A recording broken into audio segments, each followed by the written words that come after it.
Hello and welcome to the Lordly Verdict with me, Mitchell.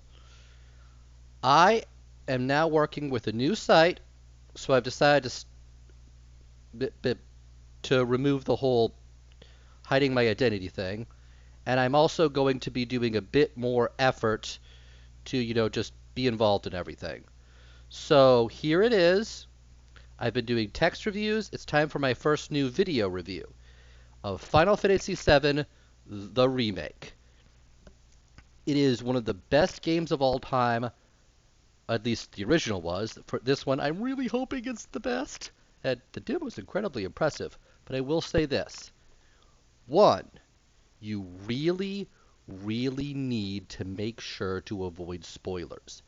This is a game series that relies heavily on its twists for enjoyment. Their character death was just out of nowhere. It's just one of the most heart-wrenching things in any video game outside of Final Fantasy. Final Fantasy VI has some even more heart-wrenching stuff, but yeah, this is heart-wrenching. Final Fantasy IV too, actually, I believe. Or was it 5? Poor Galuf. Anyway, um, okay. So the second thing, and this is very, very important, is please make sure to play the original as well. A lot of it relies on people knowing what happened in the original for the various twists and turns. So you're going to want to make sure you know that. But with that settled, it's time to talk about something special in the remake. Everyone's been going on about how good it is and all, so what I figured was to explain a little bit of the history and who's involved in it, and also to explain how it changes things and what makes it worthwhile compared to the original. And well, the original was as I said, one of the most influential RPGs of all time. This game made the PlayStation 4 a killer app and made the Final Fantasy VII series profitable in the United States. After this, all 7 of the next games were translated, and it wasn't until 14 and 15 that they became even close to not being profitable. I mean, that's pretty dang impressive. BioWare can't get that levels of stuff. The game is the brainchild of Shiga Kuchi, who is the director of all the Final Fantasies up to 6 and was heavily involved in all the others up to 10. He actually quit after he came up with the brilliant idea to make a Final Fantasy movie, and it did not work. But the guy's doing Mistwalker, and he's done some really good Wii games, so he's still fine. But this also meant he was one of the few people not able to return for the remake. The rest, Nomura, Kitase, and Nojima, all returned, so it's clear they're doing credit to the original one. A special point is for Nomura, who is the character designer of the original, but gets a lot of the credit for the really clever, heart-wrenching moments and, well, the well-developed characters. These are good characters with depth to them. Though, tragically, the PlayStation 1 just could not give them the credit, and they had budget issues. This is probably why he's doing the remake. Kitase was the scriptwriter, and he developed them all out, and he's good. And no, wait, Kitase was the director, and Nojima was the scriptwriter. I'm sorry, I really am not good with names. But yeah, they're all involved, with Kitase now being the producer, Nomura being the director, and Nojima actually still being the scriptwriter. So yeah, the script is done by the exact same guy who did the script for Final Fantasy VII.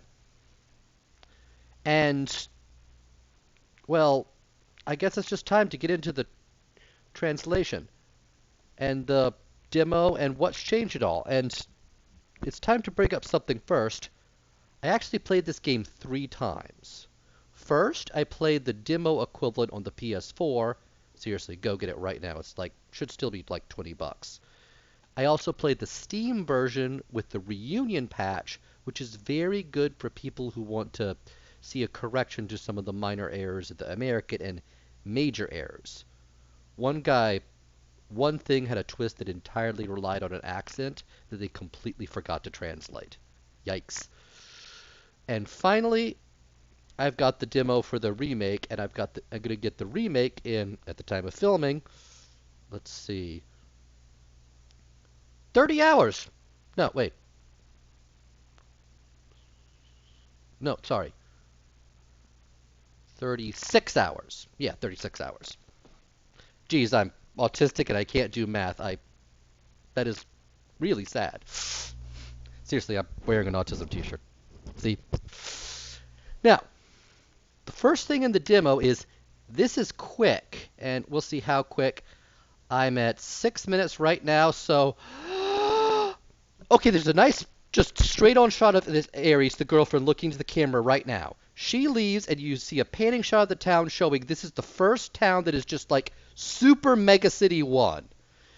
You see shots of Trey go tuk, tuk, tuk, tuk. The hero jumps off, and it goes straight from the cinema to the gameplay. The guy kills a tutorial, and they introduce the other allies. And no, even the tutorial is just, they're bad guys. Hit them.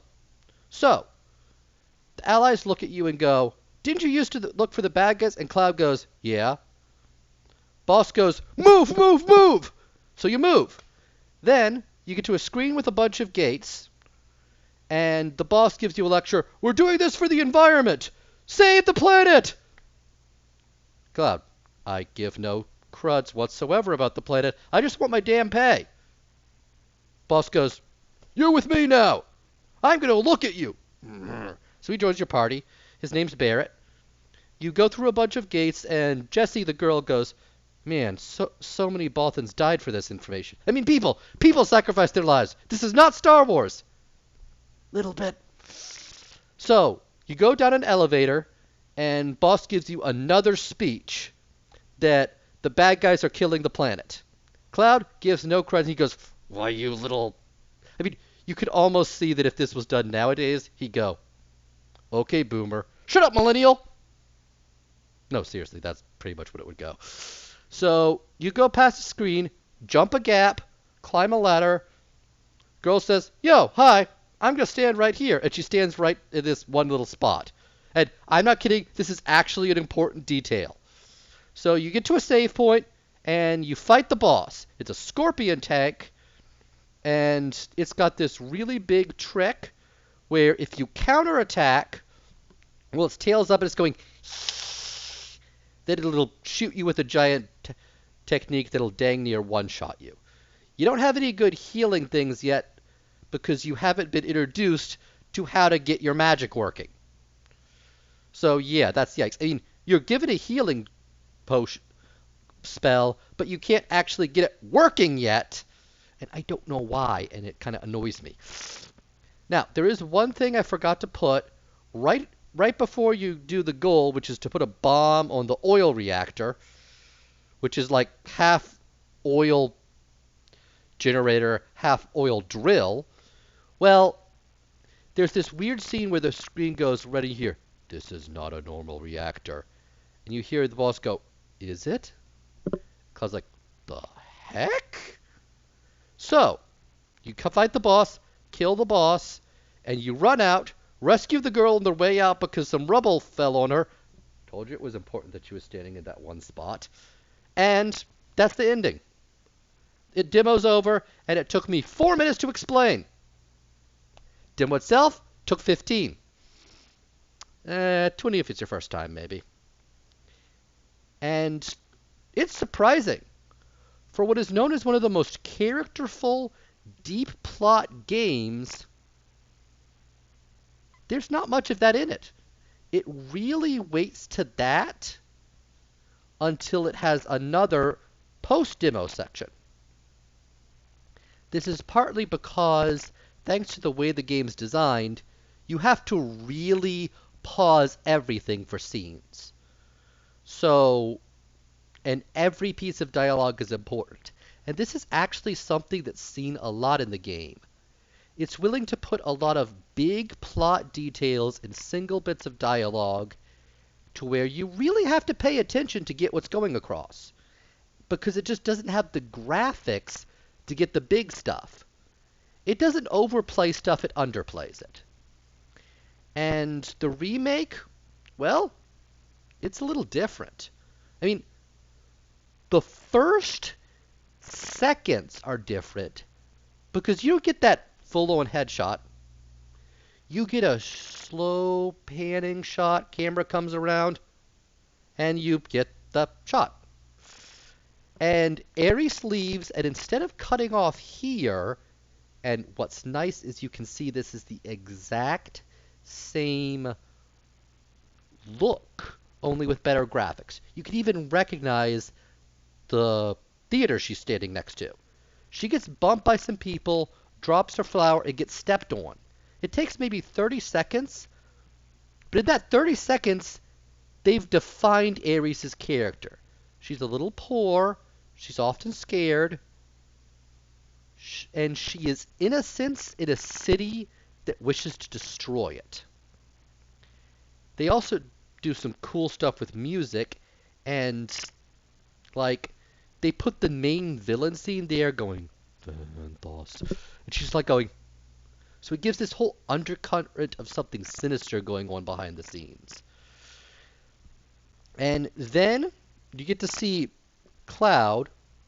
He does his introduction, and his allies also get a chance to do their introduction. So they're shown as competent. And two soldiers are introduced, and they do a pretty decent tutorial. Some tutorials are kind of hand-holdy. Far Cry Blood Dragon comes to mind. And in fact, well, any of the Far Cry games, because you're basically on a script. This, it just tells you a little bit of the important information you need to see, and, oh god, by those. So, it tells you the elements you're supposed to use and lets you freely do the battle. And in the original, they actually just had your allies just rushing around behind the scenes for no good reason. In this, in every time you're fighting, they see that you've distracted the guards and then move on forwards, oftentimes going and giving you a little thanks kind of salute. Jessie's the big one, and you know how I mentioned her as the girl? Well, in this, she's just a great, beautiful personality. So she's just going, in every scene, she's spunky, friendly, and kind, and you will kill everyone if anything happens to her. Please, please let nothing happen to her. Okay, so anyway, you go through a much longer area with all random battles removed.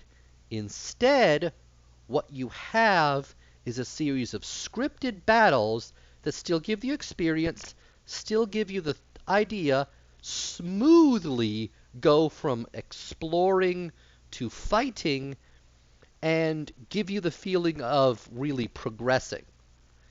They even do a nice trick that you have options available before you're being tutored on them. So, and the tutoring is usually just one menu saying, hey, try this trick, hey, try this trick. And it's not obligatory, which I really love. And good God, is the system nice. They use the standard sort of hit the enemy really hard until they're staggered, and then when they're staggered, you can do massive damage. It's the kind of unlock weak point systems a lot of things use. So they're also using the standard dodge roll block system for every action game ever. The twist is that only Cloud can block, and Cloud can also switch stances to go from dodge block to dodge parry. Nomura knows his stuff. Did I mention this is the guy who did Kingdom Hearts? Yeah, you can tell he's been using his Kingdom Hearts experience to make a really good action game. And finally, you get to the scene where they originally just like gave Cloud a name. Like, this is the first scene you get, and you've already been going for like 10 minutes of gameplay maybe. So or at least 5. It's quite a bit. So Jesse, who's still spunky, gives some stuff, and 2 other characters who were not even worthy of a mention, they get some nice stuff, very fun stuff, just like good characterization. The first time you see them, you know who this guy is, and they make sure to make them lovable and likable. Like Wedge, the fat Joker, he looks at Cloud and goes, "Hi, Cloud, you're awesome." Cloud just looks at him like, oh God, I have a fanboy. Wedge just sits there going, they could not have done this on PS1, and it works so well. Barrett, the boss man, is even more really. He's got that fire to him that didn't quite get across in the original, but hits. He's just mad and he's angry and he will not take it anymore. They also introduce a nice little cliche, little trick they had, where Cloud has something done to his mind. And this would normally be something that's a spoiler, but it's just so obvious I have to. Because Barrett says, "Hey, you know this important information that pretty much anybody in your position would know?" Yeah, Hold on one second. Okay, good. I didn't actually turn off my headphones. Yeah, he just goes, "Ah!" No, I can't remember. Sometimes things change after a while. Yeah, I'm totally not covering for this. Why did I get that weird headache? So, yeah, they introduced it early, so I'm not considering it a spoiler. Plus, you don't know who, where, why, and how. And even that this is not a normal reactor thing shows there's something interesting going on. They give you even more characterization, and they even have Jesse mention, "Oh, hey, how's your friend Tifa, Cloud?" "Oh, she's fine. Yeah, I remember she's one of your best friends. We've been hanging out a lot together, too." They didn't mention Tifa for another 2 hours in the original, and it comes across as conversational and fun and emphasizes that all these characters, except Cloud, get along and are friends. So it gives Avalanche a good sense of camaraderie. And then Barrett gives his speech. They'd actually skipped his earlier one. And this speech, it's just good. He acts like a preacher giving a sermon. He emotes. He just shakes around. He's got this. You see Cloud look at him going, oh God. And just looks and goes, it's Barrett. I mean, we believe in the cause, but oh God, will he shut up sometimes. And then there's just so many fun clips. It's just so nice. Then they have this cool scene of the bad guys going, "Yes, excellent. All according to plan."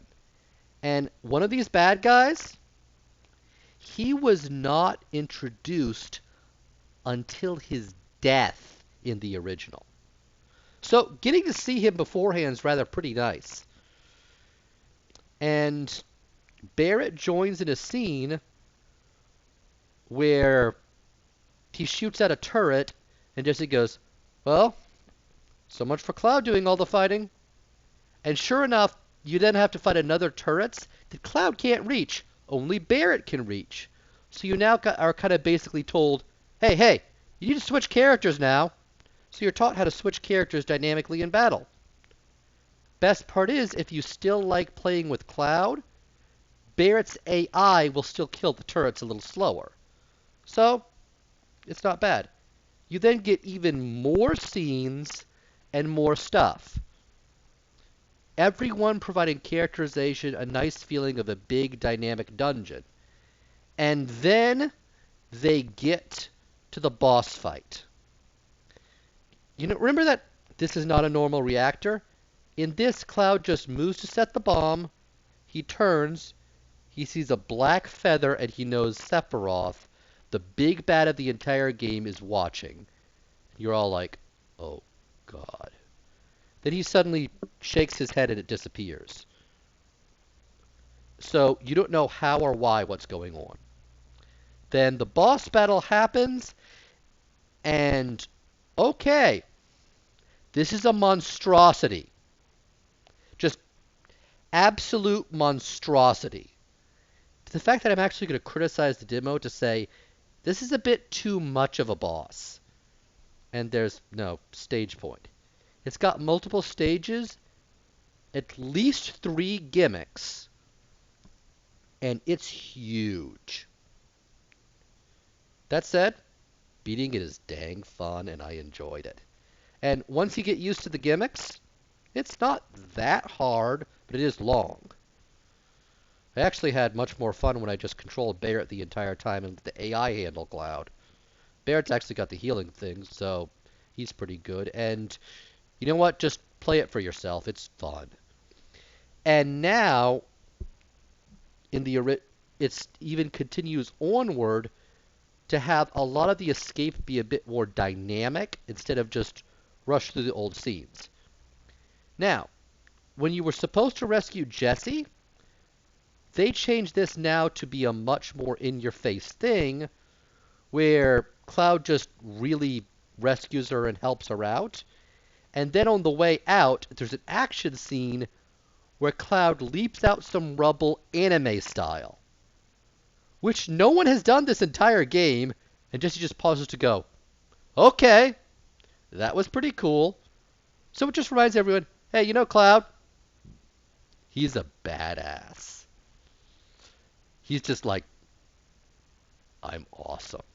And finally, an important change that shows they're actually changing the story a little. The bomb to destroy the Mako reactor doesn't work. In the original, it was destroyed. In this, the bomb's a dud, and instead the bad guys go, look to each other and smile, and order their own robot drones to destroy the generator, causing a giant explosion, cutting out 1/8 of the power in the entire city, and killing a ton of people. Which, by the way, in the original, the heroes were directly responsible for, and it kind of got brushed over. So it's like, this is actually a good way to keep the heroes' hands a bit more clean of blood. Because, like, there's gray and gray morality, and no offense, but describing our heroes as literal eco-terrorists is a bit more, ugh, especially nowadays. So the demo ends, and I'm like, oh yeah, I want more. They've shown they show respect to the original story and respect to the original characters, which is incredibly, incredibly important. And I mean, why wouldn't Nomura show respect to these characters? They're his babies.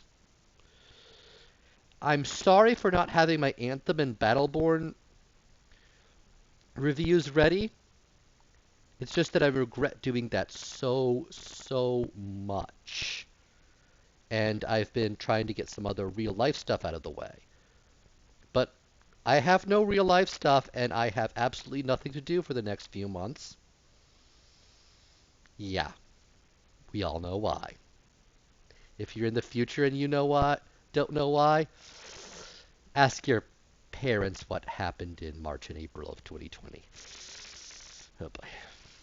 I'm thinking of actually playing some other Final Fantasy games, some other games I like, and just, this, but I will get to Anthem and Battleborn. Don't worry. Probably right after I do my review of the full game. But yes, game is good, and it is how you make a remake that shows respect to the original while still just being awesome. I hope you all enjoy yourselves and have fun gaming. Bye.